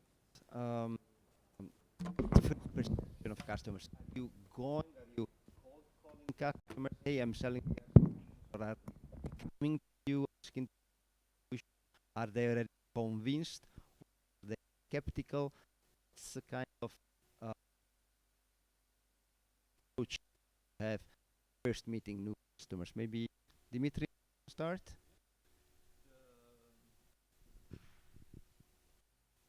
So how do customers react to the idea of VR and AR? That's something that's really interesting because like 2 years ago, like when we were still starting, we would reach clients, they wouldn't know what it is, they wouldn't know what is there, it's not on their budget line, and they would basically ask us, okay, guys, what are you doing here? Like what is this? Like it and all, but it's kind of alien to us. While today, when we approach people, they know what it is. They actually have a pre-allocated budget on it that they know of for either 2019 or 2020, and they're actually looking for providers, and they have at least a rough idea of what they have to do. So as of now, how we approach sale is we have all our inbound leads. So these are actually people that find us because well, we have kind of a reputation now, so they actually come to us, or when we actually go to them, and so that means a lot of cold calling and basically to them and getting to the meeting. Oftentimes it's actual really positive input. It's like, it's good that you called because my boss asked me to find solutions, look into that. So thanks for doing the work in my stead, so to speak. So for now, is really, really positive. I had the chance to collaborate once with One Bonsai on one of the customers, and initially they came as a team building to try the technology, and they were quite impressed with it. And so it took them like 2 weeks to then go back in the office and start brainstorming with them within the office to say, how could we use that technology to accelerate our own digitalization? Then they came back initially with some enthusiasm, and then they sold it internally, and they were themselves absolutely overwhelmed by the enthusiasm, to a point where when they came back to us to start a design thinking workshap, and that the marketing manager, because they use it for marketing, he was actually lowering down the expectations to say, I don't want to be disappointing people, over promising and under delivering. And so he's consciously reduced the scope of the project to say, okay, there's too much hype. I want to keep it at a level where I know I can deliver it. And so it's an interesting conversation that there's huge hype, and then if you have the right partner, then you lower that to what actually can deliver value, and not just the technology for technology.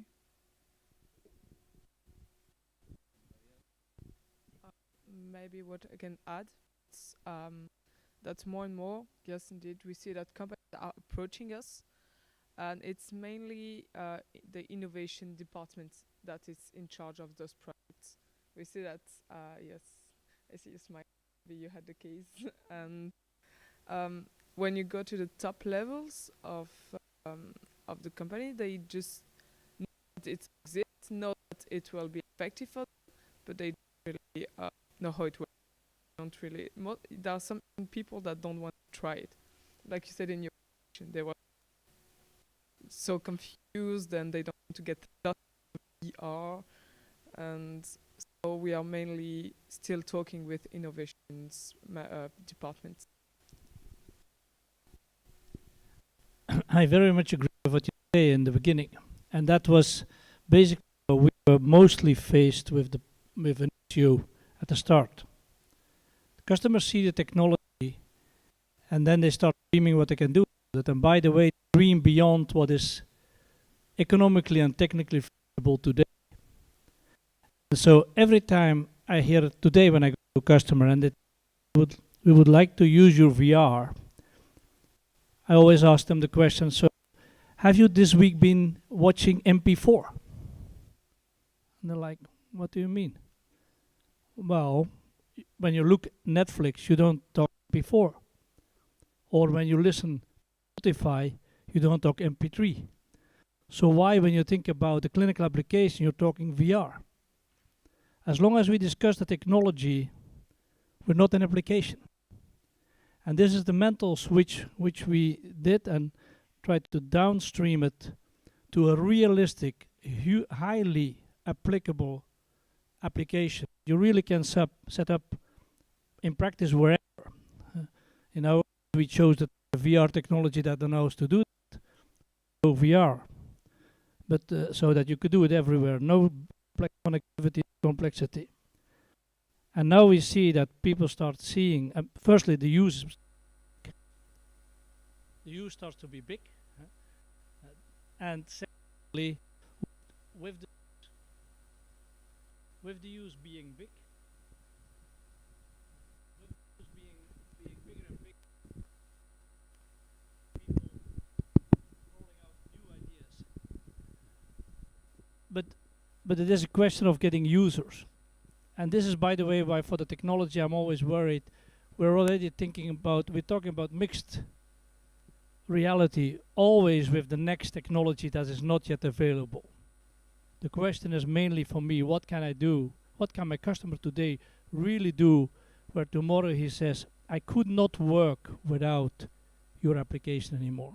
As soon as we find this technology will get out of the technology discussion and will really move into daily practice.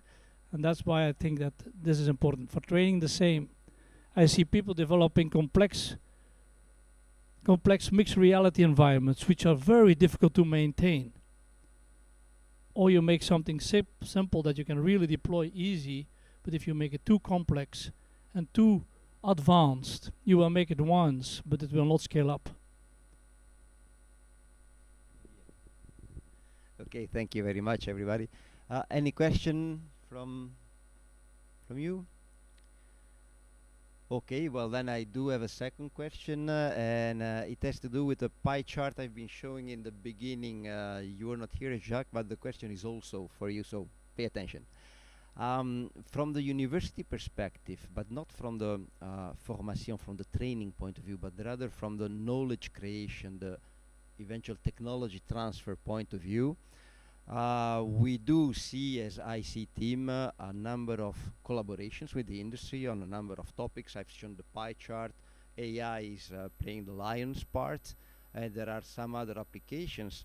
And amongst all of them, here in Brussels, VR as one of the smallest slice, meaning that we count a very limited amount of factual existing collaborations between industry and university, paid by Noviris or FEDER or others. Why so?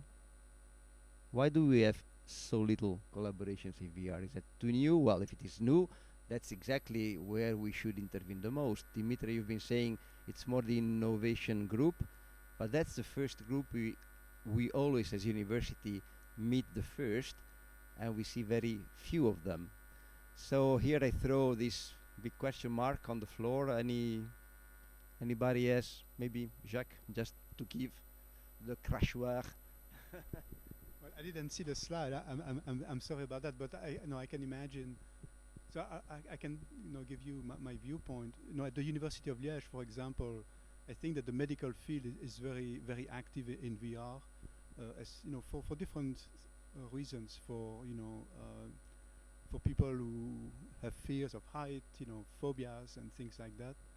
Also for training, teams that have to go to accidents, where there are victims, like in a tunnel, car, like a bus accident. So they try to recreate this environment. So that's something that might be of interest to your company, by the way. So, and then the second trend I have seen recently is, for education. So there was a small grant at the University of Liège, about a year ago, 6 months ago, to start looking at VR as a tool for teaching. But it's true that I don't see too many collaboration between industry and the university. And of course, you bring up AI. That always drives me a little bit crazy because, AI is like VR. I mean, I've been doing AI for years, and just an anecdote. I used to work in the US, and we were told at the time, do not call your group the artificial intelligence, the AI group, because it has bad press in the US. And actually in Europe, AI had good reputation. In the US, bad reputation. Don't do AI, because it didn't deliver. It was at the time of, expert system to do medical consultation. And so we called our group the Machine Intelligence Technology Group. Machine Intelligence, not to avoid calling it AI, but I mean, when you see all these VR, AR, MR, XR system, they all do image processing of some kind, computer vision, and some people say, well, oh, I mean, computer vision is AI. Of course, I mean, it's also signal processing, so I don't really care. But so what's new is really the deep learning, but we had neural networks before, so it's just that it's becoming more fashionable. There are more tools available. I saw the same thing a few years ago with digital. Let's make everything digital. I mean, I've done digital signal processing since I was in my 20s, right?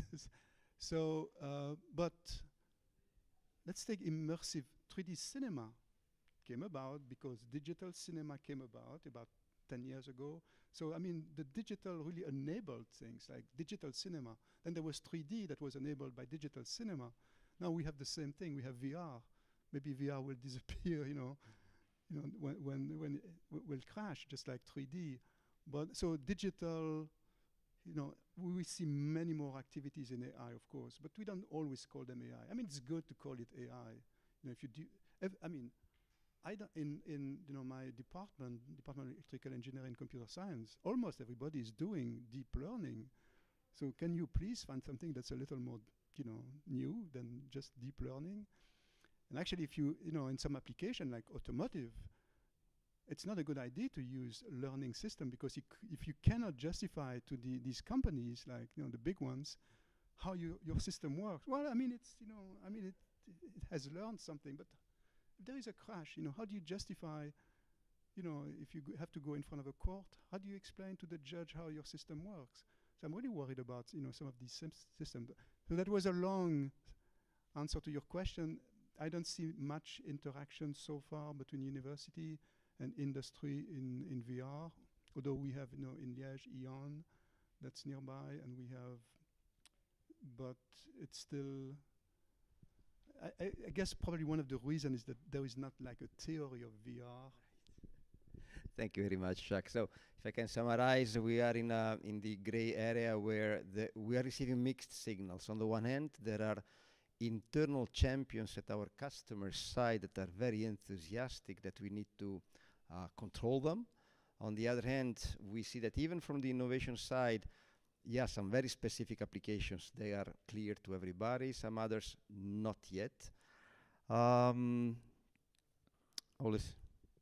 if you have questions or comments, do not hesitate. Ronnie? Maybe I have a question about virtual reality, augmented reality, mixed reality. We're always talking about these concepts together, but shouldn't we start to think about these concepts or technologies separately? Because I think, or do they have, or may they have their own business model? Because I think there's a great difference between augmented reality, for instance, and mixed reality and virtual reality. I think that they should have their own business model, and I saw some examples from them. So I think it may be, or do you think it's a good idea to start thinking about them separately and having their own lives and having separate business models? Just like, for instance, you have classical music or hard rock. It's all about sound and music, but they have a totally different kind of audience. So just a general question. What do you think? Thanks, Ronnie. Anybody? Yeah. So yes, completely. They have different business models. They have different use, and in some use case, some will be more useful than others. I believe that they can be complementary.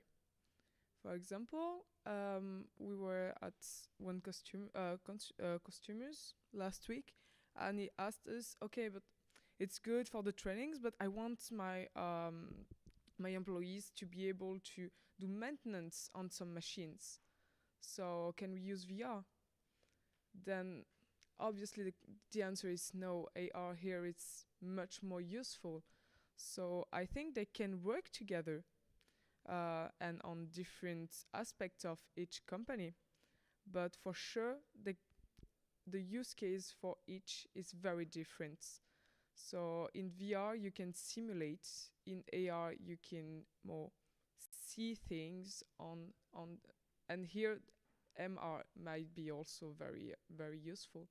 But definitely, they are combined most of the time when you talk about them, because it comes exactly like music. It comes in the same, like how to say, topic. It's adding visualization of new things, of non-real, tangible things, but completely. The use cases are completely different, even if they can be used together.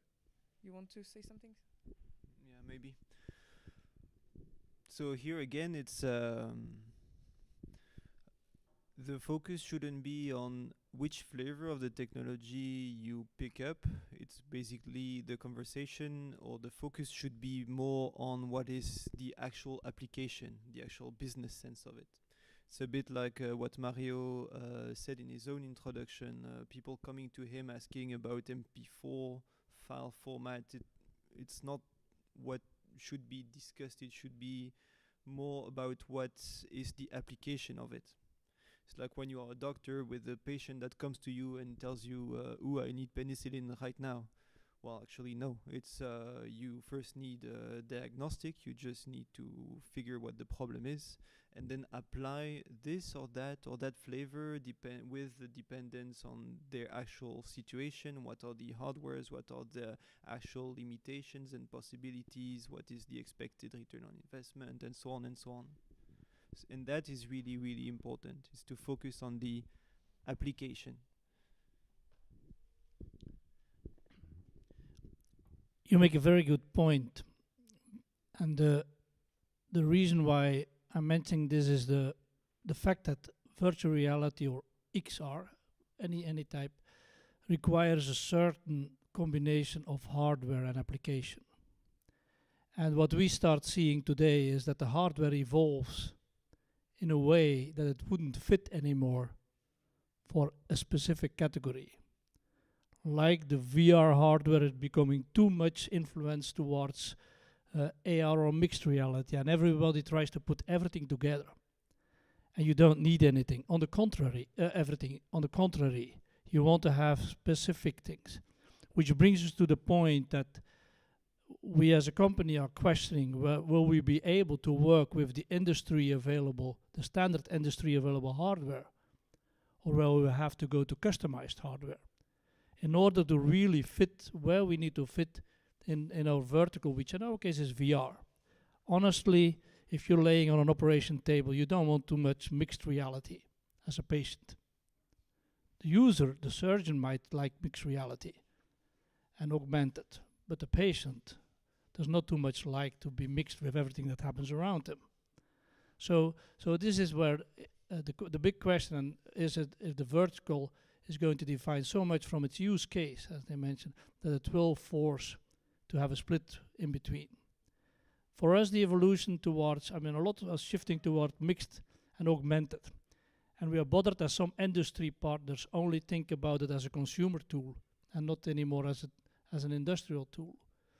Which means that in our business, if there's no industrial tool, we will be forced to make it ourselves. So I hope that the industry sees it as separate segments, because somewhere you can be in a control room and only have your environment, and somewhere you need to see the rest of the world, otherwise your application doesn't work.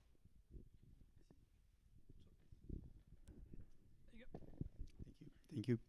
Well, I tend to, well, historically, I'm coming from the field of 3D, stereoscopic 3D, which was already an immersive technology.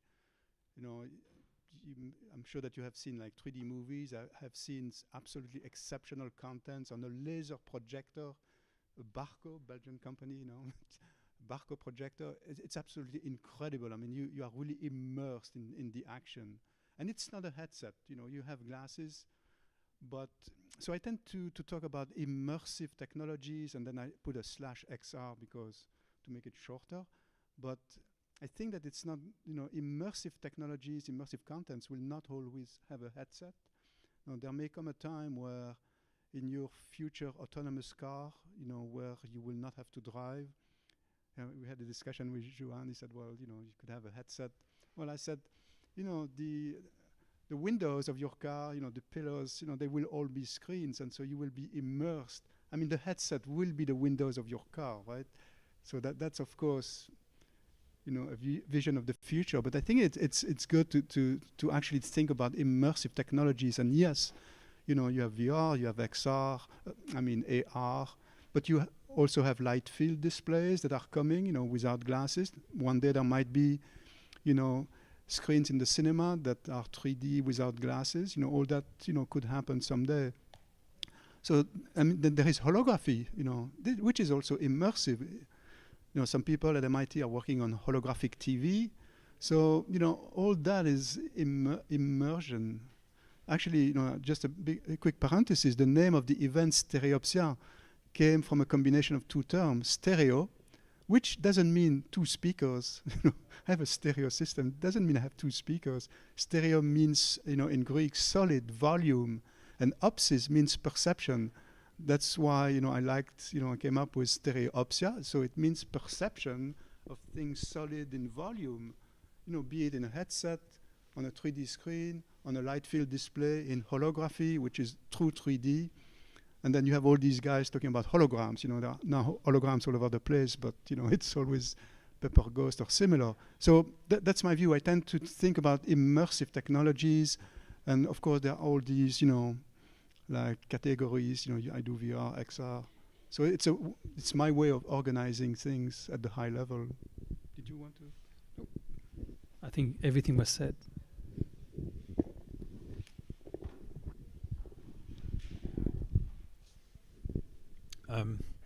Yes, we already talked about the hype of virtual reality. We hear a lot of jargon, XR, MR, and that's maybe fascinating for innovators who are interested by technologies.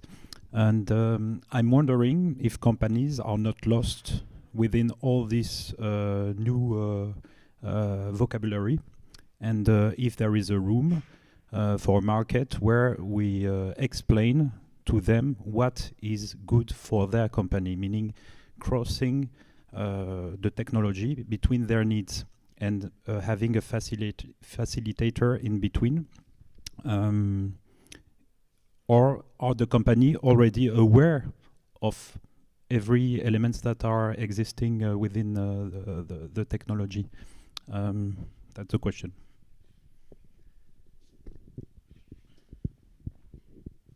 Thank you so much.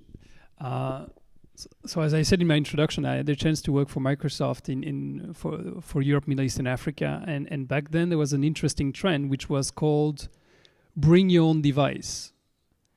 It was this trend where in the workspace there was no tablets and no smartphone.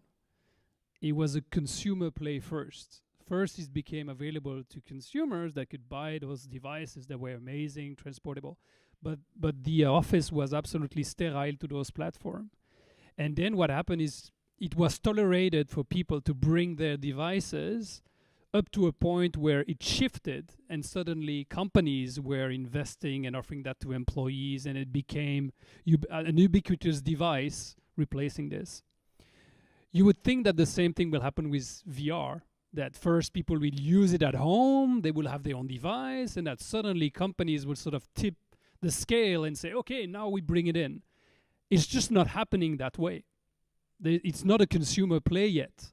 So there cannot be this similar trend to smartphone where first people are adapting their daily life, and then it has to start from the core of the value that the technology has, which is individual use case.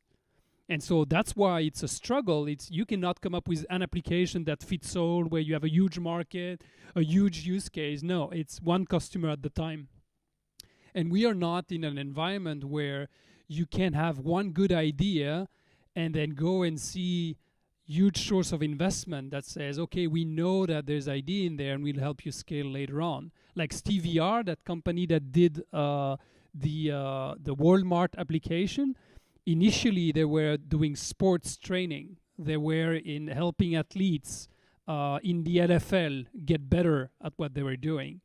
And so that worked out well, and so that demonstrated value in the technology. Then it accelerated, and very quickly venture fund came to say, okay, the value you create in that niche can be applied to other areas, and then you can scale. And so it's one customer at the time for everybody within VR.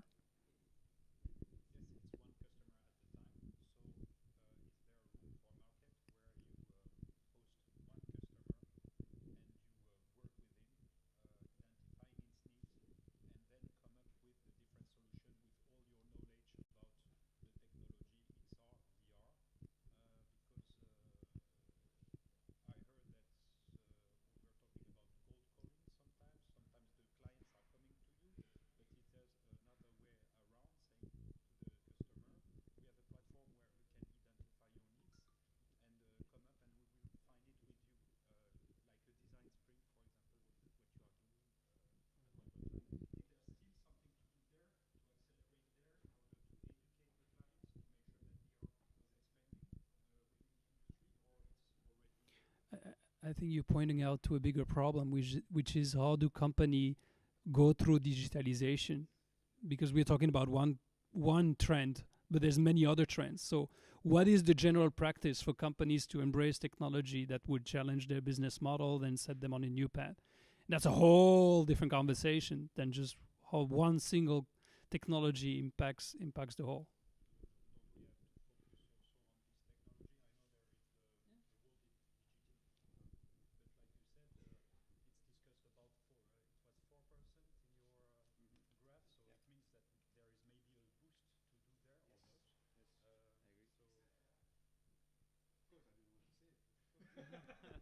This solution is XR for all, give visibility to all the work people are doing. Yeah.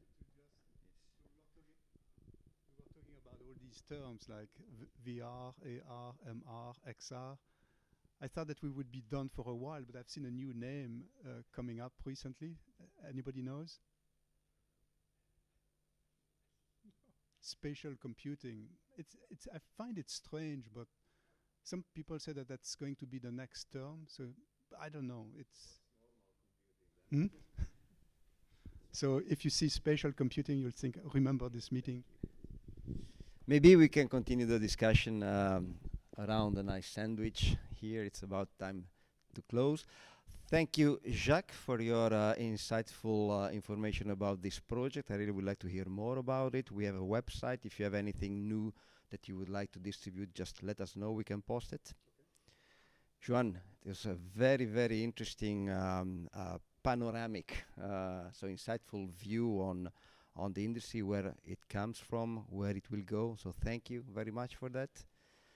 Dimitri, very interesting series of examples, really hands-on practical applications and things that you're really doing every day with your customers. It was very insightful. Thanks. Dimitra, very interesting. I really liked how concise and yet very clear you could be in your presentation, and I'm getting jealous. I really would like to be born again and go to study again and enjoy all this very nice tool rather than sitting there listening to these horrible professors like the one I had. Thank you very much, Mario, for joining the last minute. Again, no space for a presentation, but it would have been really worthwhile, so I'm going to exchange a few words. There is a new call popping up from Innoviris concerning medical applications, preventive medicine. I think that there is a lot that can be done also with VR. So if you're interested, just go on the Innoviris site, ask us.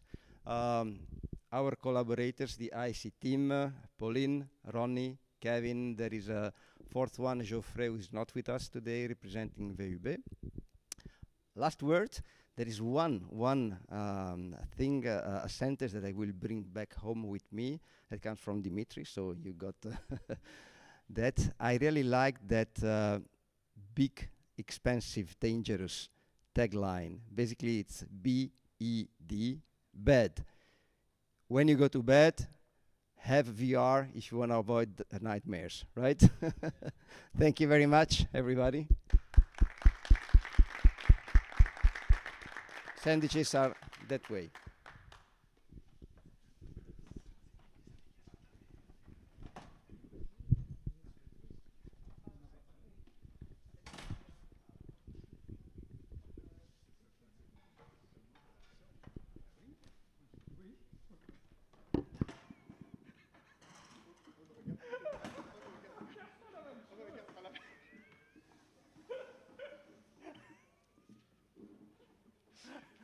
C'est vrai qu'on peut faire beaucoup de choses au lit. On a bien vu s'endormir. Hein. On a pas dit mais ça aide, hein? Ah oui, ça aide à s'endormir.